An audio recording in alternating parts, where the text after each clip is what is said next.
Iya, Pak. Oke, absen di chat. Oke. Nah, minggu lalu kan kita udah mau pelajari mengenai konsep dari tata kelola ya. Itu cukup banyak slide-nya juga tuh. Prinsip dari tata kelola, model IT governance atau tata kelola itu sendiri. Hari ini kita masuk ke materi COVID. Nah, ini yang penting ya. Kalau bisa saya katakan ini penting. Kenapa penting? Karena inti dari tata kelola itu ilmunya di sini nih. Ya. Kalau ini ya ini juga bagian dari tata kelola. Cuman ibaratnya kalau kalian mau buka pintu gerbangnya di sini nih, pintu gerbangnya dari COVID-5. Nah, nanti irisan atau anak sub bagian atau prosesnya itu ada di sini semua. Baru diperintilin, ada ngomongin organisasi, bagaimana perangkat keras, perangkat lunak. Nah, bicaranya dari sini. Ya, baik, saya langsung lanjut. Uh,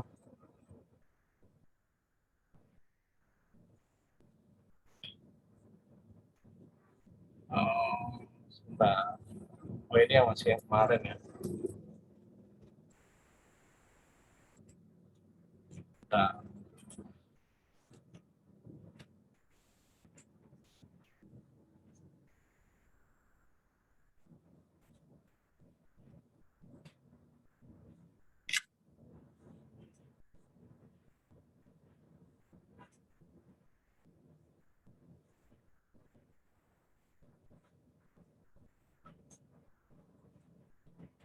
oke, sebentar nih kalau ada kesalahan teknis sedikit.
Nah, ini bagi kalian yang nanti mau temanya skripsinya ngambil apa?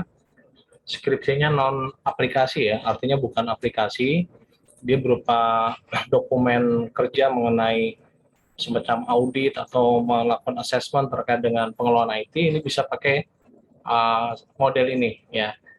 Misalkan uh, penilaian maturity terhadap pengelolaan organisasi IT, nah, terhadap perangkat keras. Jadi kalian menilai tingkat kematangan dari pengelolaan perangkat keras, perangkat lunak dibagi-bagi atau secara keseluruhan. Nanti saya jelaskan.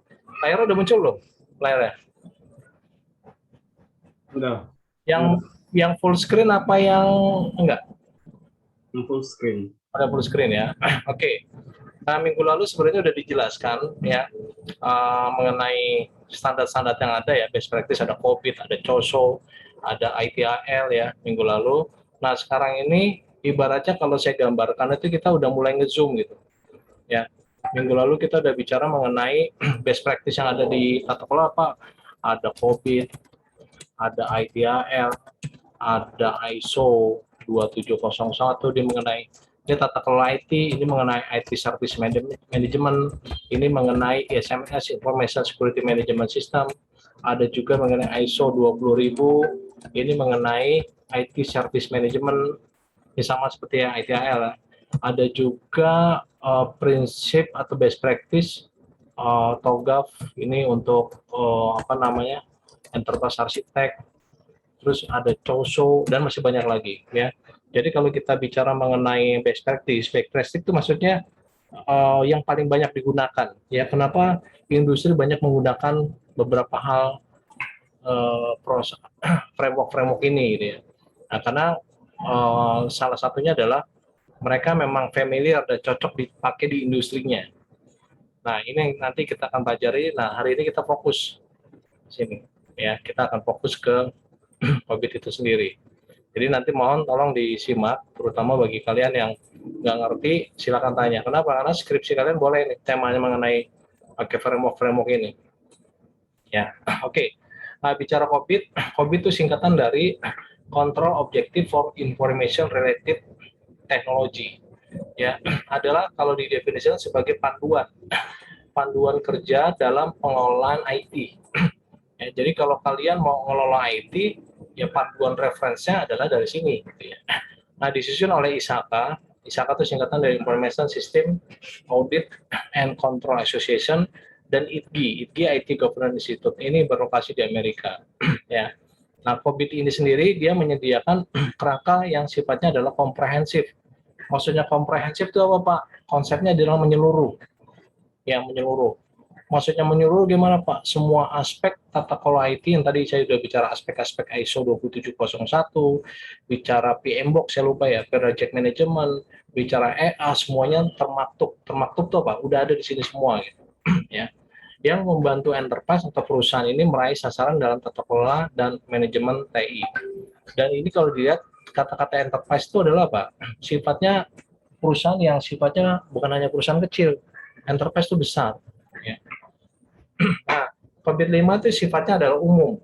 Artinya umum ya tadi general, karena semua aspek yang terkait yang tadi saya sudah sebutkan, ISO, terus ITSM, ITAL, ISO 201, itu semuanya ada di sini. Nah, dan bisa diterapkan pada berbagai ukuran enterprise. Ukuran enterprise artinya ya tadi mau perusahaan kecil, menengah, besar itu bisa diterapin. Baik yang sifatnya komersil ataupun non-profit. Nah, maksudnya non-profit apa, Pak? Ya perusahaan organisasi yang non-profit itu misalkan NGO. NGO itu non-government organization, atau istilahnya kalau kalian bilang mungkin LSM ya, lembaga swadaya masyarakat ya. Yayasan itu bisa juga diterapin. Ataupun pada sektor publik. Nah, sektor-sektor publik itu bisa di perusahaan-perusahaan BUMN atau apa gitu ya.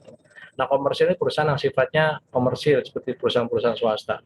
Jadi intinya adalah COVID-5 itu bisa diterapin ke semua organisasi.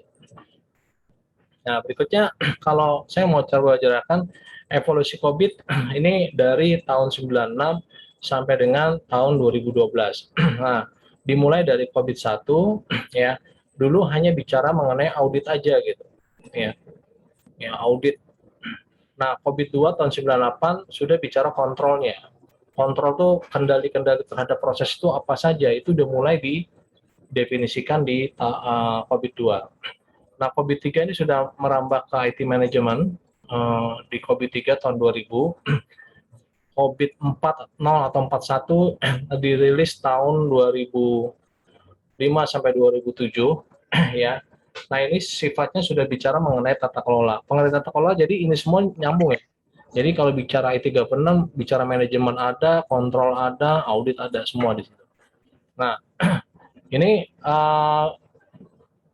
sudah melihat aspek resiko IT dan nilai-nilai IT di versi 2.0 ini sudah dilihat ya kalau IT. Nah, berikutnya baru di tahun 2012 berkembang lagi versi COVID-5 ya. Nah, COVID-5. Pak, sekarang ada lagi nggak? Sekarang sebenarnya ada lagi COVID 2019.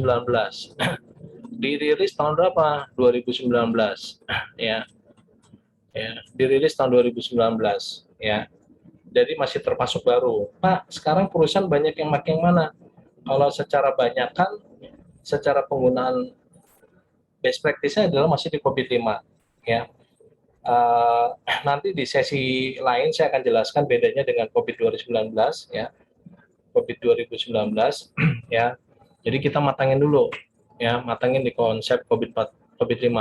Nah, kemarin kalau kakak kelas kalian skripsinya ngambilnya di COVID 41 tuh.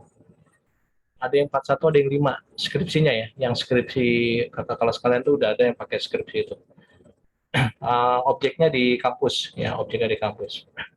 Mengenai tata kelola IT, penilaian maturity tata kelola IT dengan menggunakan COVID-5 pada studi kasus di STEMIC IP. Ya. Nah, berikutnya kalau kita bicara mengenai Mengapa COVID-5 ya? Nah, COVID-5 ini adalah dia menyediakan kerangka kerja, tata kelola, dan manajemen yang diperbolehkan sesuai dengan informasi enterprise. Jadi kalau di COVID-5 ini udah ngomongin bicaranya, udah bicara enterprise. Artinya apa? Udah bukan bicara IT. Nah, kalau di sini nih, sampai dengan IT 41 ini masih bicara fokusnya apa? IT aja. Tapi kalau di versi 5 sampai 2019 itu sudah ngomongin bicara mengenai enterprise. Enterprise maksudnya apa? Udah bicara mengenai skopnya adalah perusahaannya. Perusahaannya diukur juga perusahaannya. Ya. Terus mengintegrasikan seluruh kerangka dan panduan utama serta selaras dengan kerangka standar utama. Ini yang tadi saya cerita. Ya, COVID-5 itu udah mencakup COSO, ini terkait dengan aspek keuangan, COSO ERM, Enterprise Risk Management, yang mengenai risikonya sendiri. Ada ISO 9001, ini mengenai Quality Management System. Ada juga ISO 31000, ini yang ngomongin bicara mengenai risk management, pengolahan risiko, ya. Ada juga ISO 3850, ada juga uh, ada juga TOGAF, The Open Group of Architecture Framework, ini bicara mengenai enterprise arsitek, strategi organisasi mau seperti apa. Ada PMBOK, ini project management ya. Artinya apa? Kalau kita bicara tata kelola itu luas banget gitu. Ya, luas banget. Pak, apakah dalam COVID itu mencakup semua? Iya, Pak, kalau saya misalkan mau mendalami mengenai risk management fokusnya, apakah saya harus mempelajari fokus ke sini? Iya, jadi artinya kalau digambarkan gini, kalau digambarkan ada nggak ya? Kalau digambarkan, kalau digambarkan konsepnya adalah ini COVID, ya COVID. Tapi ngomongin ada ISO 31000, ada COSO, ada ISO 9001, ada PMBOK, ada TOGAF, semuanya ada di sini semua gitu. Nah, tapi ada tapinya. Tapi kalau kalian mau bicara lebih detail 31000, nah kalian bukalah ini, ibarat kalau kamera di zoom nih. Ya, di zoom. Pasti 31000 isinya. Nah, ini ada ilmu lebih dalam lagi nih. Ya. Tapi secara konsep enterprise sudah dibahas dalam COVID. Ya, artinya kalau kalian ingin mendalami masing-masing bagian, silakan. Ya, kayak contoh, saya sertifikat di COVID 5, tapi saya juga ngambil lead auditor ISO 27001 mengenai SMS, Information Security Management System. Jadi ibaratnya saya udah ya di COVID saya udah dapetin semua, tapi saya mau ngedalamin lagi nih ilmu ini nih. Nah, saya ngambil lagi sertifikasi ISO 2701 misalkan. Ya kemarin saya udah terangkan ya 2701. Nah, ini lebih luas lagi. Ibaratnya kalau kamera itu di zoom, ternyata lebih luas lagi ya. Iya. Nah, itu silakan tuh artinya. Jadi kalau mau dikatakan apa spesialis ya. Kalau kalian mau spesialis di bidang ISO ya udah pelajari masing-masing dalamannya, gitu. Dalaman masing-masing. Nah, karena sifatnya juga tadi sesuai dengan definisinya COVID itu apa? COVID itu adalah sifatnya apa tadi? Sifatnya apa tadi dijelasin? Secara umum. Nah, ini nih. Ya. Jadi tidak spesifik. Paham ya? Jadi tidak spesifik apa yang ada di 2701 atau misalkan yang ada di TOGAP tidak dibahas detail di sini gitu. Tapi dibahas ada. Tapi kalau detail secara dalamnya enggak. Ya. Oke, seperti itu ya. Nah, informasi ini merupakan sumber daya utama bagi setiap enterprise. Ya, jadi enterprise itu perusahaan ya, di mana informasi itu dibuat, digunakan, dan dipertahankan serta ditutup kalau perlu dihancurkan. Pak, masa sih Pak informasi dihancurkan? Iya. Pada saat apa? Pada saat informasi itu jika tidak sudah digunakan. Contohnya apa Pak? Contoh, misalkan ada informasi yang sifatnya konfidensial, rahasia, ya, dan itu tidak boleh diketahui oleh umum. Contohnya apa Pak? Informasi yang rahasia perusahaan misalkan apa? Bahwa apa ya yang rahasia tuh? Rahasia gaji deh, nah, gaji. Ya, gaji itu kan gaji rahasia tuh, nggak boleh orang pada tahu. Tapi di satu titik itu harus dihancurkan.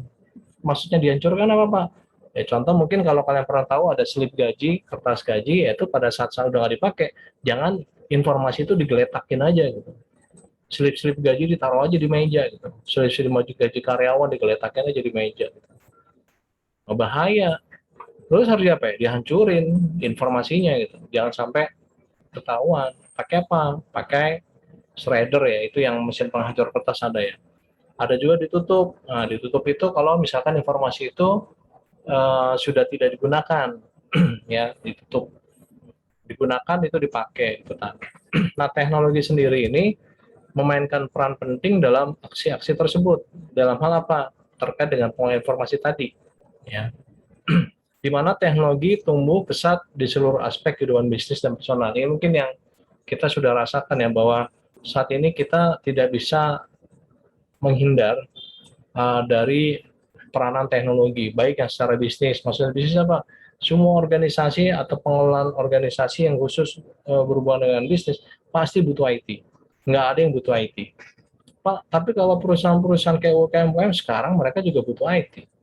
Contohnya kayak apa, Pak? Contoh kalau bicara UKM, usaha kecil menengah atau UMIK, usaha mikro gitu ya. Sekarang lagi giat-giatnya pemerintah mencanangkan usaha mikro supaya bisa go internasional, go digital. Artinya semuanya digitalisasi. Kita nggak bisa lagi organisasi itu hanya berkutat pola-pola konvensional, pengolahan masih pakai kertas, ya, pengolahannya pencatatan pakai kertas, pembukuan dan semuanya sudah diarahkan ke cloud, ke digital, ya ke digital. Ini sudah diarahkan ke sana.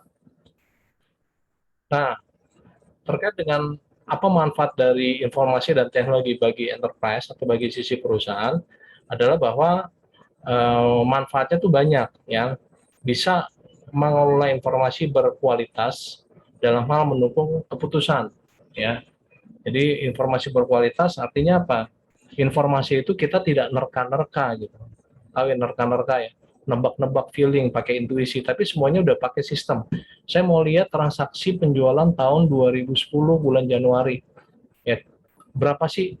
Nggak bisa bilang kayaknya sekitar, ya nggak bisa kayaknya, nggak bisa bilang sekitar gitu. Harus semuanya by data dengan teknologi tadi, karena udah menggunakan sistem tadi. Membangun nilai bisnis dari investasi IT yang itu mencapai sasaran saja mewujudkan manfaat bisnis melalui penggunaan TI secara efektif dan inovatif. Nah, akhirnya apa? Dengan adanya IT sendiri atau teknologi tadi, itu nilai bisnis dan dari investasi IT-nya bisa dicapai sasaran strategisnya. Ya, jadi IT itu harus bisa memberikan nilai efektif dan inovatif. Maksudnya gimana, Pak? Jangan sampai nanti kalau kalian kerja di IT, perusahaannya secara perkembangan organisasinya nggak pesat. Contohnya gimana, Pak? Ya contoh gini, kalian masih di perusahaan kalian sistemnya masih manual semua, bagian-bagian tuh masih bagian accounting, finance masih sendiri-sendiri. Padahal ada kalian di situ tuh. Kalian siapa? Orang IT. Nah ini didimin aja. Nah ini salah besar nih kalau kalian seperti itu. Kenapa? Karena harus memberikan nilai tadi nih. Nilai bisnisnya bahwa organisasi yang ada di organisasi perusahaan itu harus bisa bernilai. Dengan cara apa? Kalian kembangin lah misalkan dengan organisasi, ada dengan pembuatan misalkan aplikasi ERP yang terintegrasi. Ya, ERP. Ya, semuanya udah terintegrasi, nggak ada lagi proses manual. Ya, sehingga sasaran dengan adanya IT secara sasaran efektif itu tercapai, efektif dan efisien, bisa hemat dari sisi biaya, ya, efektif tepat guna.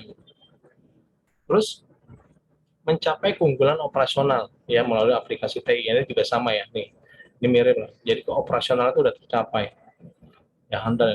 Mengelola risiko terkait dengan TI pada level yang dapat diterima. Artinya apa? Bicara IT, implementasi IT itu bicara risiko. Apa sih Pak risiko-risiko IT, implementasi IT? Banyak bicara risiko, bicara cost. Cost itu apa? Biaya. Implementasi itu bukan hal yang murah. Contoh, bicara implementasi ERP itu bisa hitungan 1-2 M paling murah, 1-2 M paling murah. Ada yang ratusan juta, ada 300-400 juta ada. Ini bukan uang kertas gitu, maksudnya buang uang mainan atau apa gitu. Ini adalah uang gitu, uang yang perusahaan harus keluarin untuk implementasi IT bisa berjalan dengan contoh ERP. Nah, resiko ini bisa hilang nggak uangnya? Bisa. Kalau nggak dikelola dengan baik, uang itu bisa hilang begitu aja. Proyeknya gagal, artinya nggak bisa dipakai sistemnya, tapi uang udah habis gitu.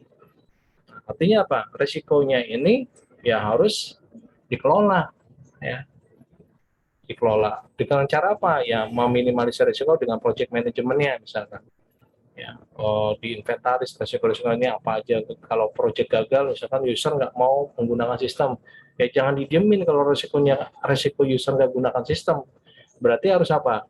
Misalkan memberikan pelatihan atau training. Jadi ada solusinya, ada mitigasi, cara penanggulangannya bagaimana terkait dengan risiko tadi. Berikutnya juga mengoptimalkan biaya layanan IT. Artinya biaya yang sudah dikeluarkan ya harus dioptimalin. Artinya jangan sampai kayak tadi beli sesuatu investasi tapi ternyata tidak optimal gitu. Pak, contohnya apa Pak? Contoh optimalisasi. Oke, saya kasih lihat contoh misalkan, nah ini contoh. Ya, ini contoh ya. Misalkan kalian menggunakan internet. Saya kasih gambar MRTG report. Ya. Misalkan gini, kalian perusahaan pakai bandwidth internet. Kelihatan nggak gambar grafiknya? Iya kan, Pak? Ya, kelihatan ya. MRTG itu singkatan dari multi route traffic graph. Ya. Jadi ini misalkan 13 mega. Ya.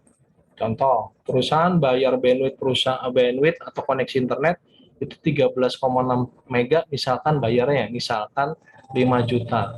5 juta. Nah, harusnya kalian sebagai pengelola IT bandwidth-nya tuh harus optimal gitu.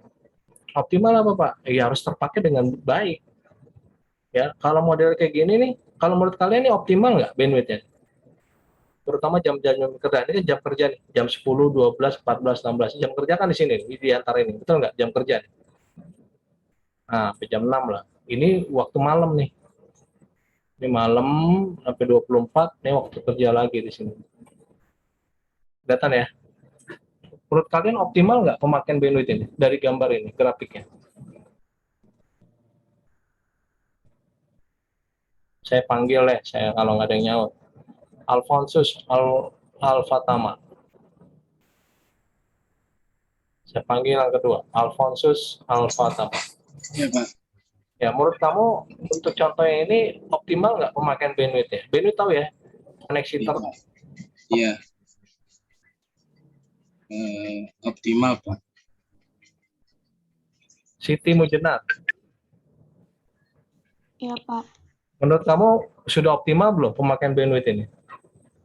Belum, Pak. Kenapa belum? Soalnya masih naik turun gitu. Iya, emang namanya multi naik turun. Tapi maksudnya naik turunnya berapa gitu? Kan kita bicara rata-rata gitu ya. Iya. Berarti berapa? Kenapa belum maksimal? Ya, saya setuju. Jadi jawabannya belum maksimal ya.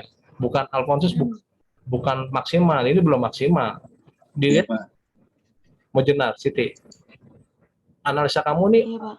bandwidth-nya belum maksimal nih Pak, belum optimal. Kenapa? Tadi udah benar jawaban kamu.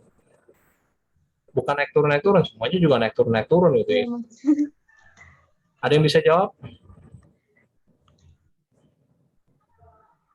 Analisa kok, cuman analisa kok. Insting kalian yang ngelihat dari gambarnya sebenarnya bisa jawab kok. Oke, kalau di rata-rata ini 50% nggak pemakaian? Sampai nggak 50%? Halo? Halo? Ini paling tinggi, itu cuma segini nih, 1/4, betul nggak? Kalau di rata-rata ini aja nggak maksimal. Kalau maksimal itu begini nih. Nah, ini kayak gini nih. Nah, ini udah optimal banget nih, betul nggak? Dari sampai sini, udah mau putihnya udah mau kelihatan, udah ketutup semua gitu. Paham nggak maksudnya? Ini udah optimal, kalau ini belum optimal, 1/4 aja juga nggak nyampe. Betul nggak? Jangan kan setengah di sini, 1/4 aja nggak nyampe, betul nggak? Rata-rata loh. Artinya kalau kalian sebagai pengelola IT, apakah ini mau dipertahanin apa enggak bandwidth-nya? Pertanyaan saya. Perusahaan bayar 5 juta mahal loh. Kalau bagi kalian yang mungkin nggak peduli, ya biarin aja lah Pak, bahwa perusahaan ini yang bayar. Nah itu yang kalau menurut saya itu karyawan yang tidak punya kurang peka terhadap perusahaan. Ibaratnya Pak, masa bodoh. Nah, itu yang punya karyawan itu yang bahaya tuh. Mendingan kalau menurut saya tuh keluarin aja gitu. Kenapa? Karena nggak punya self belonging gitu, rasa memilikinya gitu.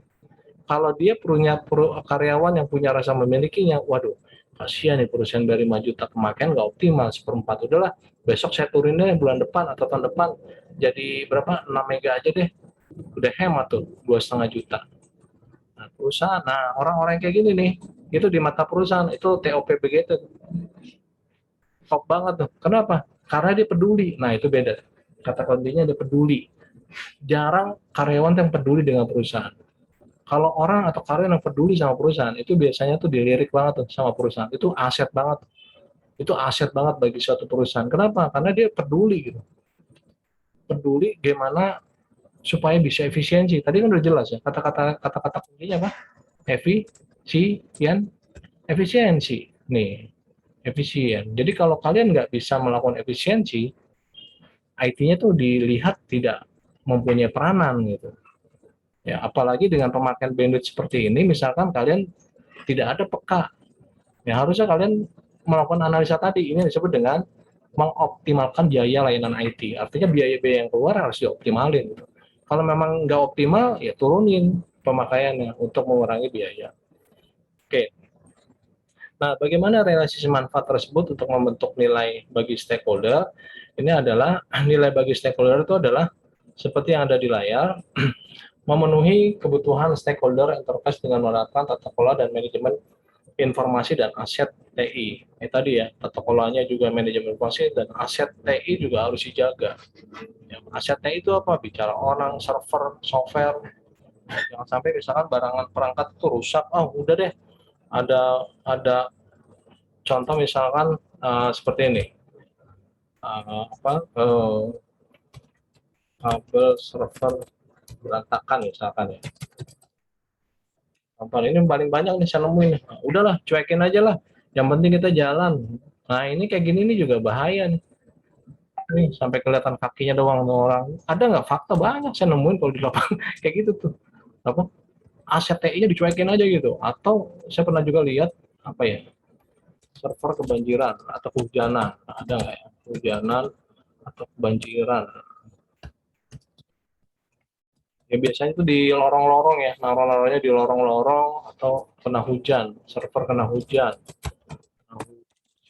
Saya sering kena hujan. Nah, kayak apa ya? Contoh-contohnya ada kadang akses point kena bocor hujan. Ini juga banyak nih. Jadi titik-titiknya, nah ini kayak bocor, di sini ada akses point, udah cuekin aja nggak apa, ntar rusak, ntar kita beli lagi. Nah kayak gini, nah itu yang nggak peka tuh. Harusnya mikirin, oh iya akses point itu jangan di sini, berarti ini bocor, kita pindahin deh. Ya, nah itu yang terkait dengan nilai bagi stakeholder salah satunya. Menerapkan tadi, Dewan Enterprise, Eksekutif, dan Manajemen harus memperlakukan TI dengan bagian bisnis penting lainnya. Jadi IT juga harus dipikirin penting gitu. Jangan hanya misalkan marketing lebih penting, produksi penting, enggak. Semua sama pentingnya gitu. Karena sekarang ini bisa diketahui bahwa sekarang IT itu punya peranan penting di dalam perusahaan. Artinya kalau IT-nya nggak jalan, percuma produksi, marketing dan seterusnya nggak akan berjalan. Nah, enterprise dituntut untuk memenuhi kebutuhan hukum, regulasi, kebutuhan kontraktual. Artinya terkait dengan sisi perusahaan pun juga harus memenuhi aspek hukum. Hukum itu apa? Compliant, regulasi. Contoh, disebutkan di Undang-Undang IT itu dilarang melakukan pembajakan gitu ya. Nah, ternyata kalian atau perusahaannya masih membolehkan perusahaan itu menggunakan software bajakan yang 25.000 gitu ya. Padahal ada hukumnya gitu. Nggak boleh gitu ya. Ada di Undang-Undang ITE. Nah, itu seperti itu. Regulasi juga sama aturan ya, aturan mengenai harus menjaga keamanan data informasi, artinya sudah ada aturan yang menetapkan tadi regulasinya. Ya perusahaan harusnya apa? Ngejagain supaya informasi perusahaan atau aset-aset perusahaan tuh nggak bocor gitu keluar, karena sudah ada regulasinya, ya seperti itu. Nah, COVID ini menyediakan kerangka komprehensif yang mendukung enterprise mencapai sasaran dan menghasilkan nilai melalui tata kelola dan manajemen teknik enterprise. Yang tadi saya sampaikan. Ini sudah bicara enterprise. Beda sama kalau COVID-41 yang tadi saya sebutkan, dia tidak ngomongin bicara enterprise. Bicaranya apa, Pak? Ya hanya IT-nya aja gitu. Jadi kalau saya gambarin, organisasi ini ada IT, ada bagian marketing, ada bagian produksi, ada bagian finance, dan nah kalau bicara COVID-5 itu secara holistik menyeluruh semuanya gitu. Nah, kalau COVID-41 ya bicara hanya IT aja gitu. Di sini nih, ini 41. Ini nggak begitu dibicarakan. Ya, itu yang bedanya. Oke, berikutnya kerangka COVID-5. Nah, kerangka COVID-5 secara sederhana COVID-5 ini membantu enterprise membangun nilai yang optimal dari TI dengan mengolah keseimbangan antara realisasi manfaat dan optimalisasi level risiko dan penggunaan sumber daya. Jadi kalau kita bicara COVID-5 ini, dia harus bisa menjaga keseimbangan antara realisasi manfaat. Maksudnya gimana Pak realisasi? Artinya contoh, kalian implementasi mengenai aplikasi produksi misalkan. Nah, itu harus jelas. Manfaat dengan aplikasi produksi tadi apa? Menghilangi redundansi data misalkan, mengurangi tingkat kesalahan ya. Terus mengurangi waktu tunggu ya. Kalau dulu orang harus nunggu approval pakai kertas ya, kalau nggak ada orangnya lagi, bosnya lagi ini Pak, manajer saya lagi di luar, lagi dinas luar, entar dulu. Nah, itu nggak bisa. Sekarang apa? Ya manajernya misalkan sudah harus pakai aplikasi yang misalkan sudah disupport oleh aplikasi mobile-nya gitu. Jadi bisa approve, bisa menyetujui pada saat dia di luar. Jadi nggak ada alasan waktu tunggu tadi, tunggu dulu Pak ya, dia harus melakukan approve gitu. Itu manfaatnya harus jelas. Termasuk juga optimasi level risiko. Risiko tadi yang saya sudah sampaikan, ada terjadi risiko kegagalan yang disebabkan karena resistensi karyawan, resistensi penolakan ya. Wah, kalau pakai implementasi sistem ini, ntar kita nggak ada lemburan nih, nggak ada lemburan, ntar kita nggak bisa bayar cicilan-cicilan ini nih. Udah deh, kita bikin error aja deh supaya sistemnya nggak jalan, sehingga nanti dikatakan sistemnya yang jelek gitu. Nah, itu bisa resiko, bisa karena resistensi karyawan, ya, karena bicara kembali lagi bahwa orang untuk berubah itu tidak seperti kita memudahkan membalikan telapak tangan, balikin aja udah selesai, enggak. Orang kalau berubah tuh butuh waktu. Nah, ini yang harus bisa dilihat atau diinventaris resiko-resikonya apa saja dan harus bisa mitigasi, diperbaiki, ditanggulangi ya. Dan penggunaan sumber dayanya juga harus sama. Bicara orang, bicara anggaran, budget, dan seterusnya. Nah, COVID-5 ini memungkinkan informasi dan teknologi yang terkait dikelola secara holistik. Holistik itu apa tadi? Menyeluruh ya. Bagi keseluruhan perusahaan. Mencakup area bisnis dan fungsional secara keseluruhan. Jadi maksudnya fungsional apa? Bicara bagian finance, accounting, itu harus digarap semua. Gitu. Ya, tidak ada lagi fungsi atau layanan area bisnis yang nggak dikelola oleh IT. Semuanya dikelola. Nah, itu kalau COVID ini. Dengan mempertimbangkan manfaat bagi ATI itu bagi stakeholder internal dan eksternal. Pak, yang maksud dengan internal kan pemangku kepentingan seluruh karyawan dan tim dan seterusnya. Kalau eksternal siapa? Bisa bicara supplier, bisa bicara pemerintah, ya, pemerintah daerah, ya, atau bisa juga pemerintah pusat atau kementerian. Dan ini harus bisa diimplementasikan. Pak, contohnya apa sih Pak? Contoh dengan mempertimbangkan manfaat bagi eksternal. Contoh gini.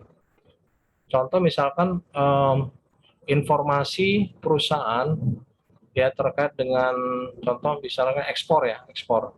Ini kan ada biaya cukai, ya biaya cukai. Ini perusahaan ya. Nah, selama ini informasinya kadang masih manual, ya, misalkan kadang pakai email, laporan produksi ekspor impornya. Nah, sekarang dia udah bisa nyiapin gitu. sistem atau istilahnya namanya kalau teknologinya mungkin API ya, Application Program Interface, di mana API perusahaan ini udah bisa diambil oleh misalkan Bea Cukai. Jadi nggak perlu lagi lempar-lemparan email, ya udah by system aja gitu. Kalau udah pada saat di entry ada laporan misalkan bulan Oktober itu udah dikirim otomatis ke servernya Bea Cukai.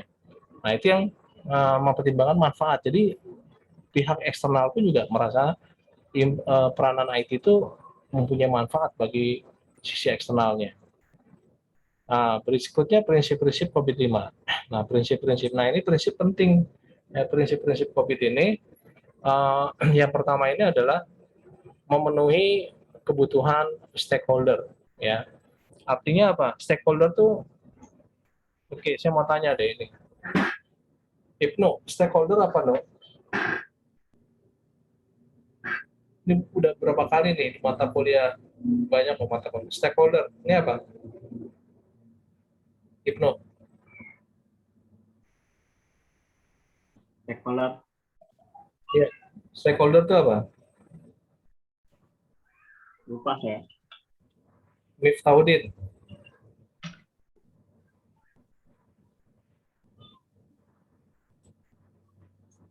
Tadi udah jelasin di awal sebenarnya. Kemarin juga. Stakeholder apa? Stakeholder namanya adalah pemangku kepentingan. Siapa aja? Pemangku kepentingan terkait dengan sistem siapa aja? Bisa pemerintah daerah, bisa apa? Kalau eksternal stakeholder tadi, pemerintah daerah, supplier, customer yang dari eksternal ya. Siapa lagi? Pemerintah daerah atau pemerintah lah, pusat ya. Nah, itu external stakeholder. Kalau internal stakeholder, pemangku kepentingan yang terkait dengan sistem itu siapa? User, dalam atau fungsinya, bicara direksi, ya, direksi manajemen dan seterusnya. Nah, itu stakeholder. Jadi pemangku kepentingan. Yang dimaksud dengan pemangku apa? Kita mengelola sistem, tapi harus ada berinteraksi dengan siapa? Masih ingat hubungan apa yang dimaksud dengan sistem? Sistem itu apa? Sistem adalah input, proses, output, dan ada apa namanya? Ada namanya boundary.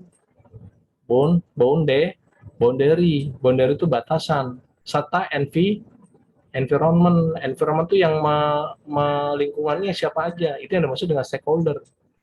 Ini semua. Itu ada di SIM kok. Di teori mata kuliah SIM itu ada. Itu basic ya. Tolong jangan dilupain tuh stakeholder. Jadi jangan sampai nanti kita harus meningkatkan peran stakeholder. Apa stakeholder? Nah, itu harus tahu tuh ya. Nah, kebutuhan stakeholder terus mencakup enterprise end to end. End to end itu apa? Jadi dari awal sampai akhir proses itu harus sudah tercover. Maksudnya gimana Pak? Oke, kalau bicara perusahaan itu kalau dari di industri mulai dari marketing ya kan awal proses dimulai kan dari order customer ya. Customer dia ketemu dengan marketing. Dari marketing nanti bicara produksi. Bicara produksi nanti bicara apa lagi? PPIC, bicara accounting, bicara apa. Nah, itu semua harus tercover. Itu yang dimaksud dengan end to end. Ya, end to end. Nanti ujian keluar. Ya, menerapkan single integrated framework. Nah, di dalam COVID-5 ini prinsipnya adalah dia menerapkan single integrated framework sendiri yang dia sebut sebagai prinsip frameworknya COVID ya. Jadi memungkinkan pendekatan holistik. Nah, holistik itu apa? Menyeluruh dari sisi instansi perusahaan. Jadi holistik bisa mendekatkan penggunaan COSO atau pendekatan ISO 9001 ya. Jadi masih bisa diterapkan secara COVID-nya gitu ya. Memisahkan tata kelola dengan manajemen. Nah, tata kelola dan manajemen itu dipisah nanti di sini. Ya, jadi yang berhubungan dengan tata kelola apa? Prosedur, pembuatan akun email, ya, pengelolaan password, pengelolaan pengembangan aplikasi. Nah, itu bicara tata kelola. Nah, manajemen sendiri ini berarti di level pengelolaannya sendiri, lebih manajemennya. Nanti saya jelasin. Ya, di level-level evaluasi dan seterusnya. Nah, ini penurunan sasaran. Jadi cara nuruninnya ya. Jadi cara nurunin dari sasaran strategis organisasi kepada sasaran enabler ya. Jadi contohnya di sini mendorong stakeholder itu apa saja ya, nanti lingkungan termasuk teknologi. Nah, kebutuhan stakeholder tadi ya, pemangku kepentingan ya, dia melihat apa aja manfaatnya, resikonya apa saja, sumber dayanya apa saja yang perlu dioptimalisasi. Nah, ini yang harus ditangkap oleh siapa? Oleh nanti kita sebagai peran IT. Ini baru masih lingkupnya stakeholder.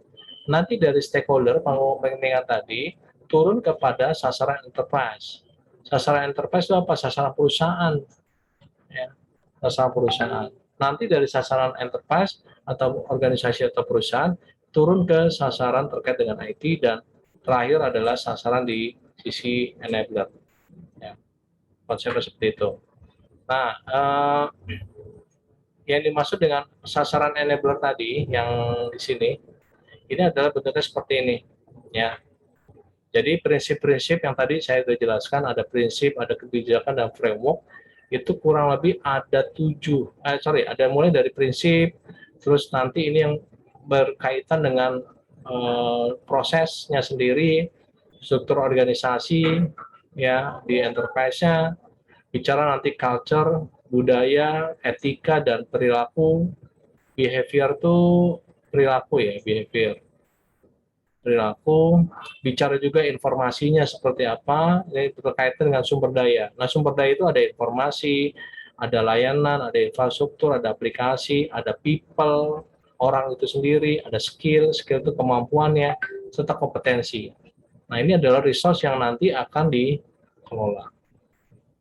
Masing-masing enabler ini memerlukan input dari enabler lain dan menghasilkan output bagi enabler lain. Jadi ini saling berinteraksi. Nah, model referensi prosesnya adalah bisa digambarkan seperti ini. Ya, nah ini kebutuhan bisnis. Nah, ini yang tadi saya bicara, dipisahkan antara tata kelola dan manajemen, ya, tata kelola dan manajemen.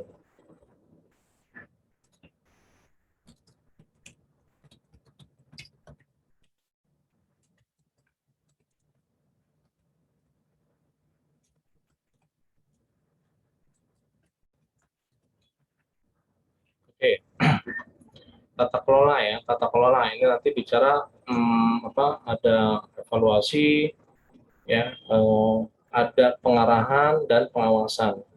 Nah, jadi di tata kelola ini bicara 3 perspektif ini. Bagaimana dia mengevaluasi? Evaluasi berarti apa? Setelah proses dijalani itu dievaluasi. Pengarahan tuh pada saat apa? Pada saat proses sudah berjalan tuh diarahkan. Termasuk juga pengawasan, ya, pengawasan. Dan ini semua ya, nanti ini akan feedback manajemen dievaluasi terkait dengan manajemennya. Manajemen itu apa? Ya, ini ada APO, nanti ada alignment, planning, organization, pembangunan, jadi perencanaan, pembangunan, BAI itu singkatan build, acquire, implement, ya nanti kita belajar ya. Jadi pembangunan, pelaksanaan, ini lebih ke DSS, delivery support services, ya. Terus pengawasan MEA, pengawasan MEA atau monitoring, evaluate, and assess, ya. Jadi konsepnya seperti ini, ya konsepnya.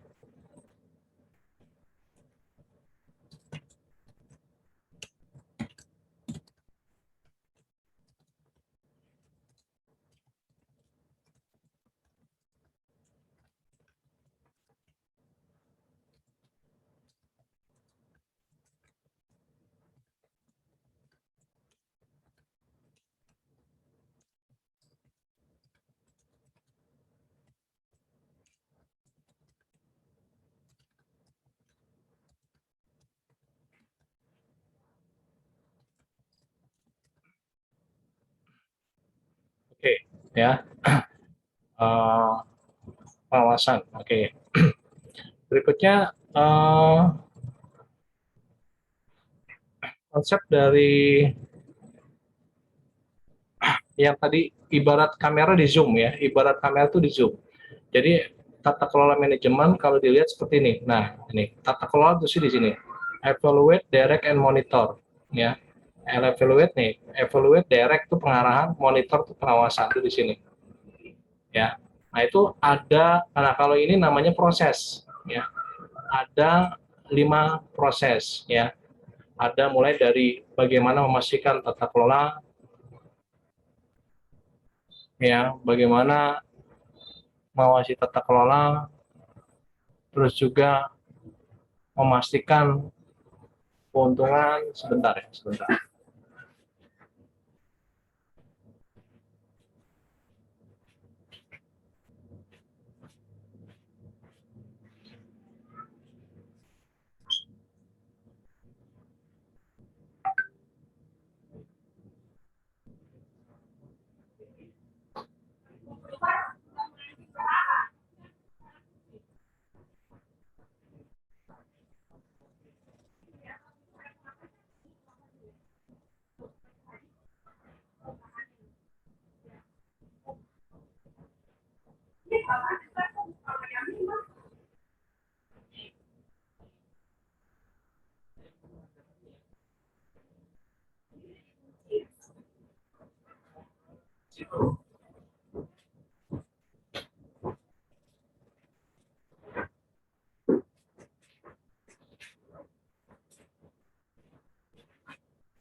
Oke, maaf, lanjut ya.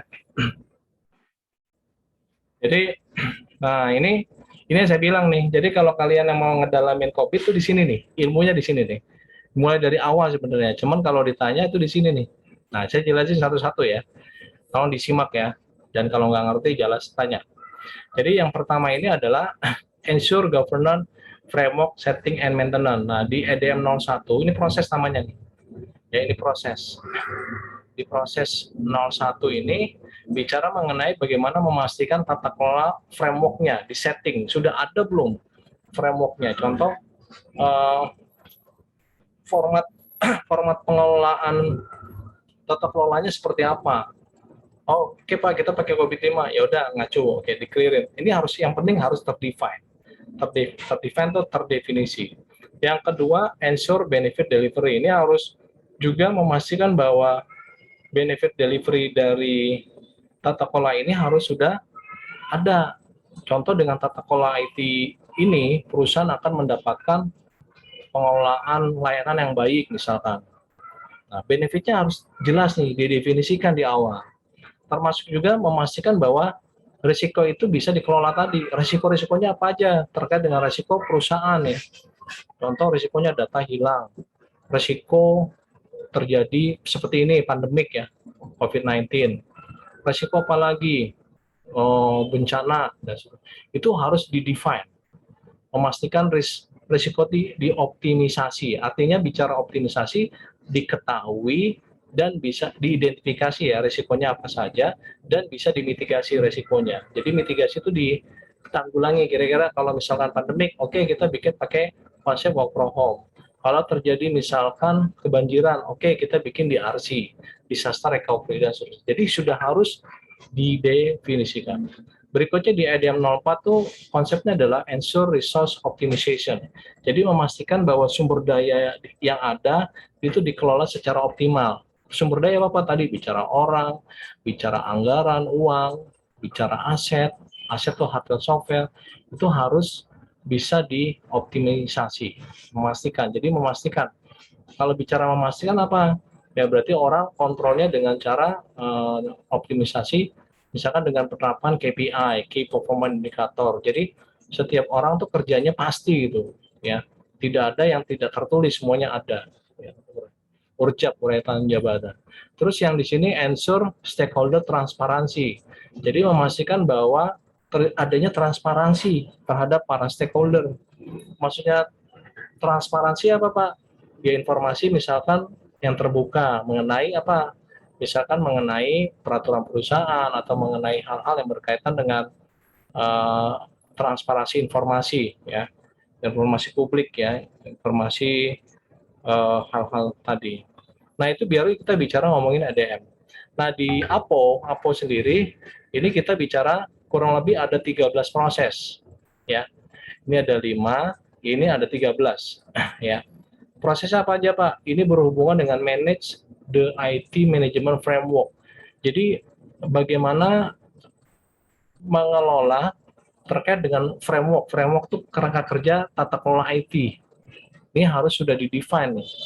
Ya, apakah kita frameworknya pakai COVID? Ini kan tadi memastikan ya tata kelolanya. Ini frameworknya pengelolaan. Kalau bicara manage itu hanya bukan ngelola. Tahapnya apa? Planning, organizing, actuating. Jadi mulai dari perencanaan sudah ada, organisasinya sudah ada, yang terkait dengan pengelolaan manajemennya, pelaksanaannya juga ada, bahkan kontrolnya sudah ada. Nah ini di manage the IT ini di fase, tepatnya di fase APO-nya, PO nih, planning organize. Terus manage strategi. Nah strateginya IT seperti apa? Ini juga harus disebutkan, ditetapkan di sini gitu. Strategi kita menggunakan pendekatan COVID ISO 2701 gitu ya, strateginya dan seterusnya. Nah, terus berikutnya manage enterprise arsitektur. Nah, ini APO 3 ini mengelola mengenai enterprise arsitektur organisasi, ya.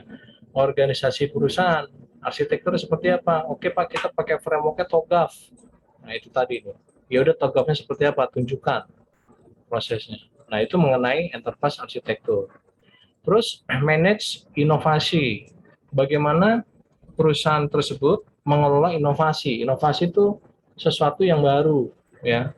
Contoh dulu pengelolaannya masih catat, sekarang kita pakai inovasi, sistemnya Pak kita pakai aplikasi, semuanya dilempar ke WA. Jadi kalau ada alert atau notifikasi gangguan, itu semuanya terinform di WA misalkan.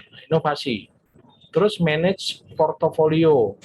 Nah, bagaimana ngelola portofolio? Portofolio itu mengenai layanan IT apa saja yang ada di organisasi perusahaannya. Aplikasi dia punya apa aja, infrastruktur dia punya apa aja, terus terkait dengan pengelolaan security dia punya apa aja. Ini harus portofolionya. Saya.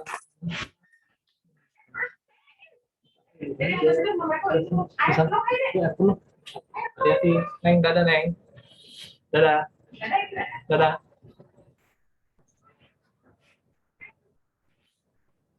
Nah, ini manage portofolio. Ya, jadi portofolio itu mengenai lain-lain. Itu juga harus direncanakan dan diorganisasi. Termasuk juga manage budget and cost. Nah, ini mengelola apa? Anggaran dan biaya. Jadi di define ya anggaran dan biayanya seperti apa aja ya. Terus termasuk juga mengelola sumber daya, human resource nih, SDM nih, bagaimana ngelola orangnya, organisasinya seperti apa, ya itu APO. Berikutnya manage relationship ini pengelolaan terkait dengan hubungan dengan siapa Pak? Hubungan dengan supplier, ya dengan customernya seperti apa. Nah ini dilihat hubungannya seperti apa, pengelolaannya, ya mulai dari perencanaan, pengorganisasiannya gitu. Hubungan itu seperti apa Pak? Misalkan dengan vendor, ya udah hubungan vendor misalkan antara perusahaan dengan vendor terkait dengan penjualan atau pembelian barang. Nah, terkait dengan ini pengelolaan bagaimana terkait dengan keamanannya. Nah, nyambung nih, jadi ini saling beririsan nih nanti. Ada yang pengelolaan keamanan terhadap supplier. Ya, kalau supplier masuk itu harus misalkan mengisi form registrasi dicatat. Terus kalau masuk ke ruang server nanti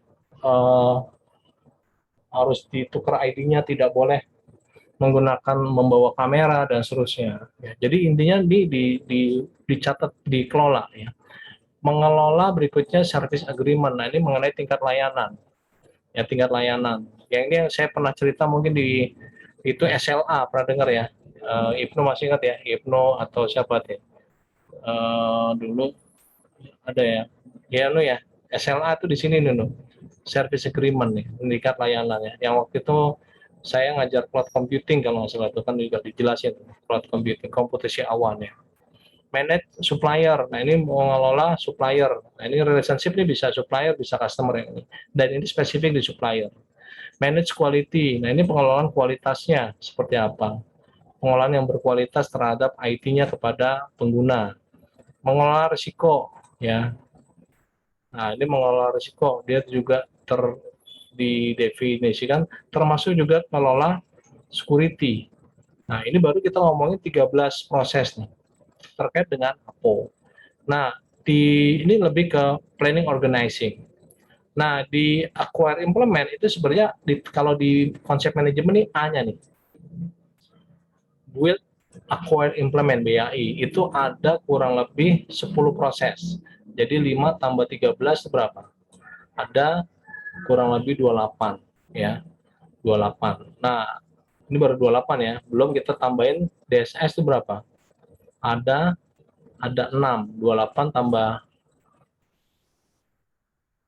28 tambah 4, 5, 6 ya, 28 tambah 6, 34 tambah 3 ini 37. Jadi di COVID 5 itu ada 37 proses kurang lebih. Kalau di COVID 2019 itu ada 40, makin banyak lagi. Ya. Nah, kembali ke sini. Jadi kalau di BAI, di Build, Acquire, Implement, ini kaitannya adalah dengan pelaksanaan, activating kalau manajemen. Nah, ini nyambung nih, manage program and project. Jadi ini bagaimana pengelolaan pembuatan program dan project-projectnya. Ya. Dan di sini dibahas di Build, Acquire, Implement. Terus project aplikasi A, aplikasi B, bagaimana tahapan pembuatan program dan projectnya itu harus terdefine di sini nih, di proses ini. Terus termasuk juga manage requirement definition. Ini dalam hal mendefinisikan pengelolaan yang berhubungan dengan pendefinition kebutuhan user. Ya, ini bicara user butuh apa, ini nanti bicara user requirement-nya di sini. Terus bicara manage solution identification and build. Jadi mengenai bagaimana pengelolaan solusi, identifikasi solusinya pakai apa, dan bagaimana ngembanginnya. Nah, itu dibahas di sini nih, di BAI 03. Di BAI 04 tuh ngomongin bicara availability. Availability itu ketersediaan dan kapasitasnya. Jadi bagaimana ketersediaan layanan IT, nggak boleh down. Ya, ini hubungannya sama nanti availability ke managed service agreement nih, nyambung ya, kapasitasnya. Terus berikutnya bicara mengenai organisasi change enablement, ya, mengenai bagaimana terkait dengan pengelolaan organisasinya. Ini bagaimana mengelola perubahannya. Jadi kalau ada aplikasi A lagi dijalanin, udah selesai, tiba-tiba berubah, versioning misalnya. Ya, perubahan versi ataupun perubahan yang lain tuh di sini nih, di managing. Ya.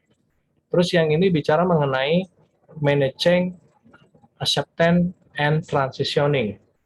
Nah, kalau ini adalah managing secara umum, kalau ini lebih kepada managing pengelolaan perubahan terkait dengan transisi perubahan dari satu sistem ke sistem yang lain. Dan penerimaannya seperti apa. Ini agak mirip-mirip nih, nyambung. Biasanya ini kalau di assessment, ini pertanyaan yang saling berkaitan nanti. Terus manage knowledge, bagaimana ngelola pengetahuannya. Ya, ngelola pengetahuannya itu juga harus diatur, ya, manage knowledge-nya. Terus juga bagaimana ngelola asetnya, aset-aset IT, bisa bicara aplikasi, infrastruktur, dan seterusnya, itu di sini di. Ya, kalau pencatatan aset, ya, aset-asetnya itu dicatat di sini. Manage configuration. Nah, ini configuration. Configuration tuh berhubungan dengan konfigurasi. Contoh server atau mikrotik konfigurasinya itu dicatat konfigurasinya. Tujuannya apa? Kalau setiap konfigurasi dicatat, di-manage, dikelola, tujuan apa? Tiba-tiba kalau misalkan ada satu device rusak, crash gitu ya, kena petir atau kena hujan bocor, diganti oleh device baru, konfigurasinya nggak perlu mikir lagi. Ini gimana ya settingannya? Udah tinggal import aja, konfigurasinya udah tercatat konfigurasinya, manage konfigurasi. Makanya pentingnya kita mengelola configuration manage. Pak, manage apa sih ya? Tadi planning, organizing, actuating, controlling gitu. Jadi direncanain dulu mana saja yang mau di manage ya server-servernya. Terus pada saat pelaksanaan actuating ya itu di record, di backup lah bahasanya gitu ya. Sehingga pada saat satu ada sistem atau root, misalkan mesin yang mikrotik atau Cisco jebol, routernya ya udah tinggal configuration itu yang naik ke sini gitu. Nggak perlu user nggak perlu mikirin lagi IT-nya ngapalin, itu susah ngapalin ya. Oke, itu 13. Berikutnya DSS. DSS itu mengenai manage operation. Nah, ini bagaimana mengelola operasionalnya. Operasional itu apa? Setelah sistem itu di-develop oleh terkait dengan BAI, tahap berikutnya operasional. Operasional dipakai oleh user. Nah, berkaitan dengan pemakaian oleh user itu berhubungan dengan bagaimana supportnya. Kalau ada problem, kalau mati itu bagaimana sistemnya. Ini harus dipikirin nih di dalam konsep manage operation.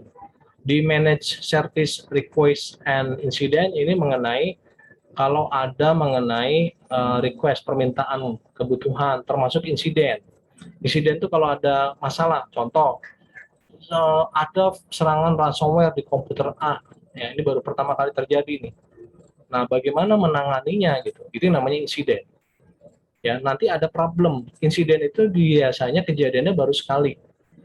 Tapi kalau sifat kejadiannya sudah lebih dari satu kali dan ini belum teratasi, contoh ransomware itu bisa ditingkatkan menjadi problem. Ya, jadi beda antara insiden dan problem. Insiden biasanya kejadian yang sifatnya baru pertama kali terjadi dan belum ada historinya, catatannya. Tapi kalau problem ini ransomware ternyata udah terjadi di komputer 1, di komputer 2, komputer 3. Oh, ini problem nih. Nah, ini yang namanya nanti manage problem, mengelola problemnya, masalahnya. Kenapa? Karena udah lebih dari satu, bisa bahaya. Berikutnya manage continuity, ini berkelanjutan. Ya, jadi bagaimana mengelola keberlanjutan. Contoh, kalau misalkan layanan terganggu, contoh seperti pandemik deh. Bisnis itu harus jalan gitu. Bukan berarti kita ada pandemik yang work from home atau konsep PPKM atau lockdown, udah bisnis nggak bisa jalan, nggak bisa gitu. Bisnis tetap harus jalan. Ini yang namanya manage continuity, keberlanjutan. Oke, kita pasang nanti VPN ya, servernya dari masing-masing rumah orang bisa kerja pakai VPN, remote aja servernya gitu. Itu udah disebut salah satu dari pengelolaan manage continuity. Ada juga manage security service. Nah, ini mengenai bagaimana mengelola keamanannya. Bagaimana mengelola berikutnya bisnis prosesnya. Ini juga ditanya di sini. Ini ada 6 proses. Berikutnya terkait dengan monitor evaluate, ini namanya domain ya. Jadi ini ada domain. Ini domain ya. Domainnya ada 5, prosesnya ada 37. Masing-masing domain punya beberapa proses. Cara bacanya gitu ya, nanti biar tahu. Jadi jangan sampai nanti kalau bicara COVID, domain apa sih? Proses apa sih? Nah itu. Domain itu adalah pengelompokannya tadi.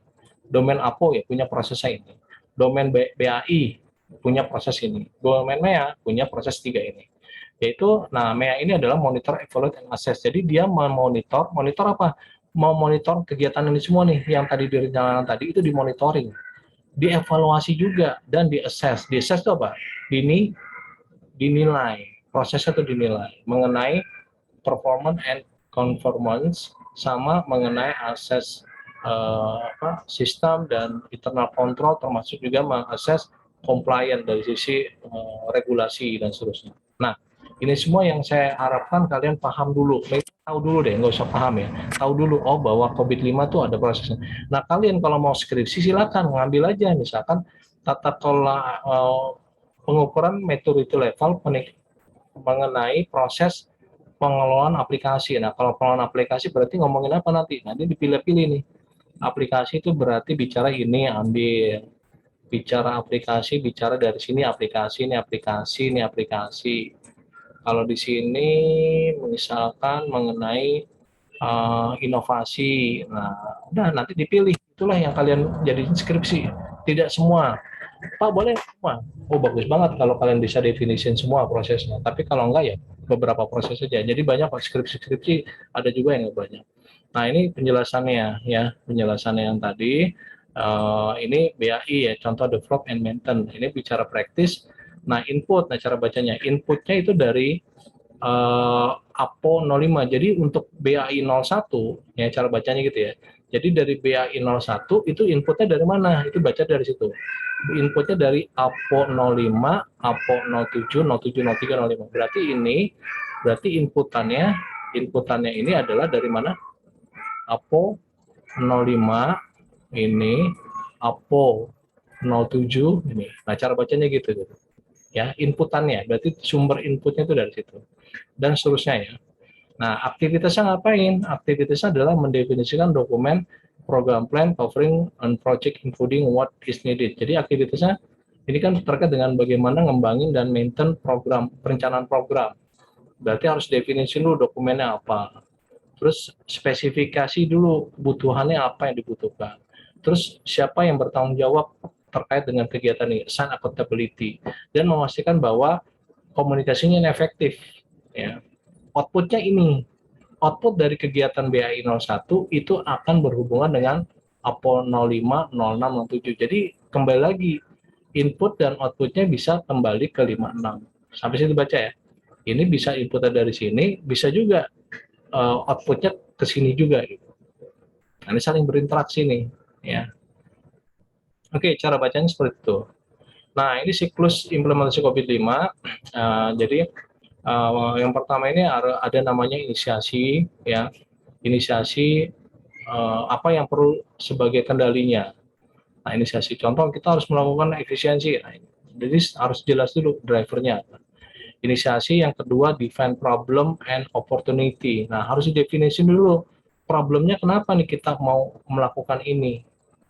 Ada masalah apa gitu. Oh, ternyata efisiensinya ada yang nggak tercapai dari sisi efisiensi pengelolaan aktivitasnya misalnya. Dan kesempatannya apa yang bisa diambil dalam kegiatan ini ya. Jadi where are we now ya. Jadi kita mau kemana. Kalau ini what are driver. Jadi kendalinya apa yang mengendalikan menginisiasi kegiatan ini. Yang berikutnya define roadmap. Ini where do when to be. Jadi kita mau kemana gitu. Ini saat ini seperti apa, kita mau kemana gitu. Nah ini di sini kita harus mendefine roadmap-nya peta jalan. Yang keempat, kita what need to be done. Jadi apa yang kita butuhkan untuk dilakukan. Nah kita bikin rencana. Rencananya bikin A, bikin B, dan seterusnya. Terus yang ke ini 5, how do we get there? Bagaimana kita bisa mencapai sana? Nah, kita harus eksekusi rencana tadi. Ya. Dan yang keenam ini adalah bagaimana kita did we get there? Ya, nah, realisasi benefitnya harus direalisasikan. Nah, itu konsep dari pendekatan siklus implementasi COVID-5.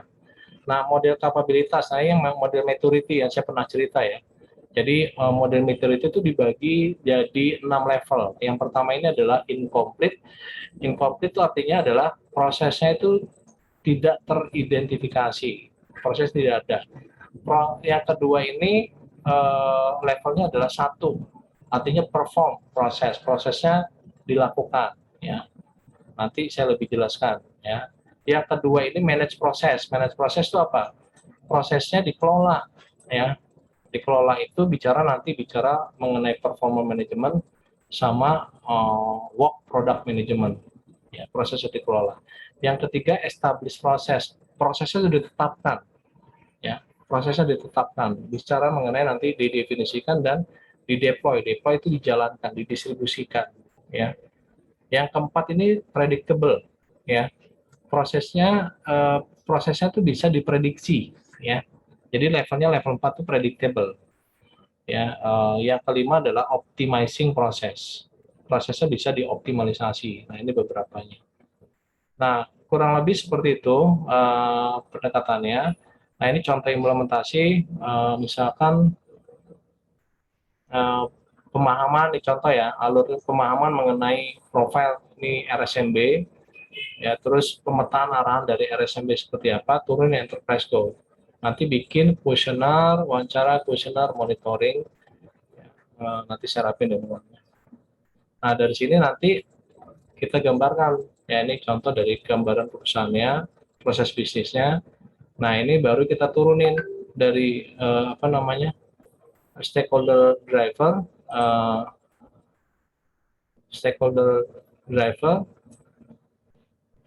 termasuk juga need dan goal. Jadi turun dari drivernya apa? Misalkan kebutuhan drivernya dari implementasi sistem informasi penanganan EHR.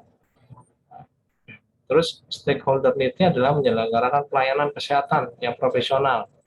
Ya, di e-health, enterprise health resource, ya. Jadi mengenai rumah sakit, ya. Yang berikutnya enterprise goals meningkatkan produktivitas dan operational staff. Jadi kurang lebih diturunin yang dari level tadi, stakeholder driver sampai need sampai ke enterprise goal. Nah, berikutnya pemetaan dirasain nanti, petain itu. Ya, jadi setelah kita petain dulu. Nah, kita mapping enterprise goal-nya apa, antar relasi dari sasaran terkait. P ini adalah primary, S itu adalah secondary. Jadi yang kalau penting itu dianggap penting ditulis P nih yang dominan. Ya, nanti dan di COVID itu sudah di mapping enaknya gitu. Jadi bukan kita yang mapping. Tinggal pakai aja gitu. Oke, mungkin itu. Nah, ini konsep penjelasannya primary secondary. Nah, pihak yang terlibat nanti kita bisa mapping. Oh, yang terlibat ini adalah eksekutif bisnis, pengelola program proyek. Nanti siapa kita mapping? Inisiasi program itu misalkan yang terlibat itu adalah CEO, pemilik proses bisnis, komite strategis. Oke, ini rekomendasi analisa gap dan rekomendasinya. Biasa kalau dalam assessment. Oke, mungkin itu aja dari saya. Ada pertanyaan? Kita pas maghrib juga kebetulan.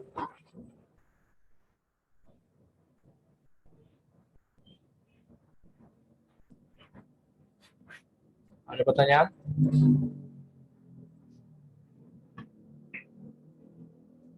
Halo. Cukup Pak, cukup. Oke, ya mudah-mudahan bisa dipahami karena minggu depan kita akan masuk ke lebih spesifik pengelolaannya gitu ya, pengelolaan dari masing-masing proses itu yang kita jelaskan. Jadi tolong disimak dan diikuti terutama bagi kalian yang ingin mendalami ilmu tata kelola. Oke, mungkin itu aja dari saya. Kita ketemu minggu depan. Semoga pandemi COVID-19 ini bisa segera berlalu sehingga semua aspek kehidupan baik ekonomi, sosial, terutama kesehatan ya bisa kembali normal seperti sedia kala. Tetap jaga kesehatan. Selamat sore. Wassalamualaikum warahmatullahi wabarakatuh. Waalaikumsalam. Waalaikumsalam. Pak. Oke, saya izin live ya sekalian ya. Ya, Ya Pak. Pak. Ya.